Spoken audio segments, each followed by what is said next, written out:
On December 2nd, 1984, the people of India's central city of Bhopal enjoyed a peaceful night. No one knew that by the next morning they would be fighting for their lives against an invisible killer. A leak from a nearby factory was filling the city with deadly gas.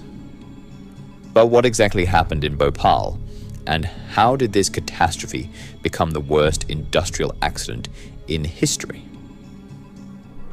In the early hours of December, a chemical plant belonging to the Union Carbide Corporation was spewing poisonous gas into the air.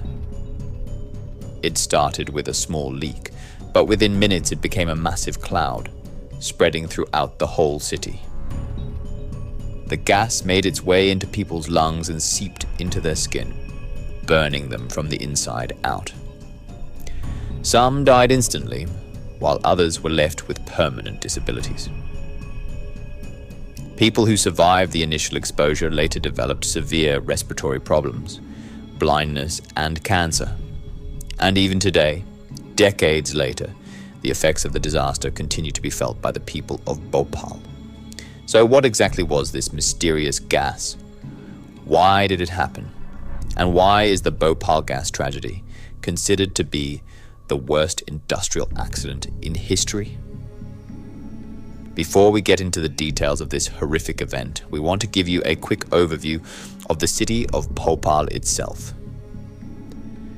Situated in the state of Madhya Pradesh, Bhopal has served as both the capital of the state and a significant part of India's history since the 12th century. During British rule, it grew to become a major military center. However, after India gained independence, the city was transformed into a thriving industrial hub. This rapid development set the stage for the tragedy that would unfold years later. In the late 1970s, the Indian government launched a campaign to attract foreign investors to help boost the country's economy. One company that took advantage of this opportunity was the American multinational corporation Union Carbide, which specialized in producing various chemicals. In 1974, they opened a pesticide plant in Bhopal. The facility was primarily used to produce two pesticides, carbofuran and aldicarb. Although these products are still widely used around the world today, they can be extremely dangerous if not handled properly. However, Union Carbide didn't just ignore the risks associated with these chemicals.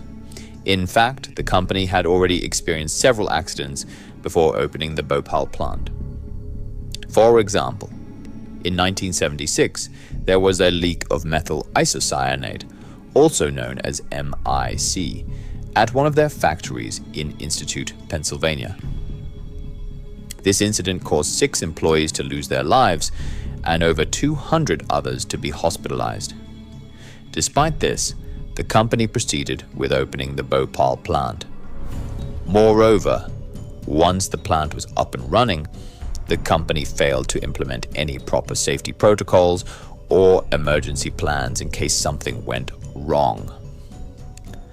So what happened on that fateful night in 1984? As mentioned earlier, the Bhopal plant was used to produce pesticides, which meant that it handled large quantities of MIC, a highly toxic substance that could prove fatal even in small amounts.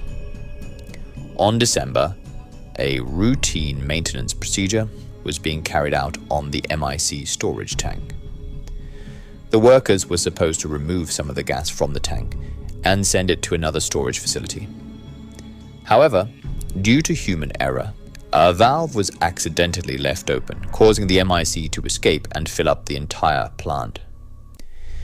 Within minutes, the cloud of gas spread to the surrounding neighborhoods, engulfing the city of Bhopal. Imagine waking up in your home one morning to find that you can no longer breathe. That was the terrifying reality for thousands of people that day. Those who didn't die right away suffered agonizing deaths as their bodies burned from the inside out. Many tried to flee the city, but most collapsed before they could make it far. Even those who managed to escape the initial blast were not safe. The gas had a delayed effect, and many of them died weeks, months, or even years later from complications arising from the exposure. To make matters worse, the people of Bhopal were completely in the dark about what was happening. No one knew what the gas was or how to protect themselves from its deadly effects. Even the authorities were clueless, and the situation quickly spiraled out of control. Instead of providing the people with accurate information and taking swift action to contain the disaster, the government tried to cover it up. They refused to admit that a tragedy had occurred and tried to blame the media for spreading panic. This only added to the confusion and suffering of the people, who were already terrified and desperate for help. In the aftermath of the tragedy, more than 3,700 people lost their lives and thousands more were injured. Entire families were wiped out, and the survivors were left to cope with the physical and psychological trauma of the disaster. It was a devastating loss of life and a tragedy that shook the nation. The people of Bhopal had never experienced anything like this before, and they were left wondering how something so horrific could have happened. As it turned out, the Bhopal tragedy was not just a freak accident. It was the result of a series of bad decisions made by Union Carbide and the Indian government. For starters, the company should never have been allowed to operate in a densely populated area. But the government gave them the green light anyway, putting thousands of innocent people at risk. Additionally, Union Carbide failed to take proper safety measures to prevent a disaster like this from happening.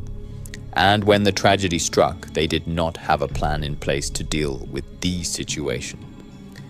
The aftermath of the tragedy raised serious questions about corporate negligence and government accountability. How could a multinational corporation like Union Carbide put so many lives at risk?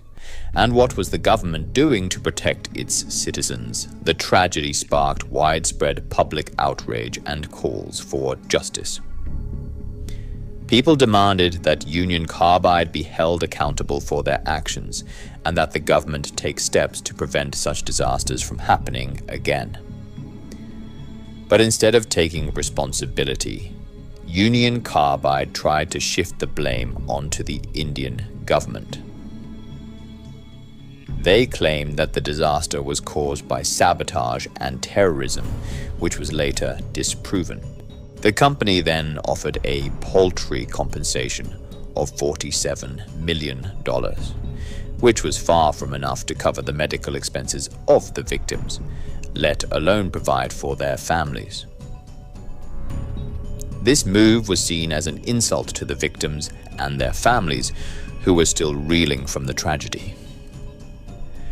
In the years since the disaster, the people of Bhopal have continued to fight for justice.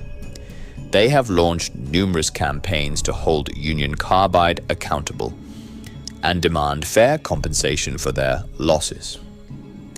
But despite all their efforts, the company has refused to take responsibility for the tragedy. They have denied the claims of their victims and fought tooth and nail to avoid paying out any compensation. This has left the victims feeling betrayed and angry.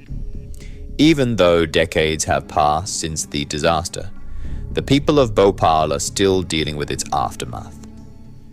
Many of the survivors suffer from respiratory problems, blindness, and other health issues as a result of the gas leak. Additionally, the tragedy has had a profound impact on the economy of Bhopal. The city's industries were severely affected, and the local economy has yet to recover. This has led to widespread poverty and unemployment in the area. The Bhopal Gas Tragedy is a stark reminder of the human cost of corporate greed and government negligence. It is a tragedy that could have been avoided if proper safety measures had been taken.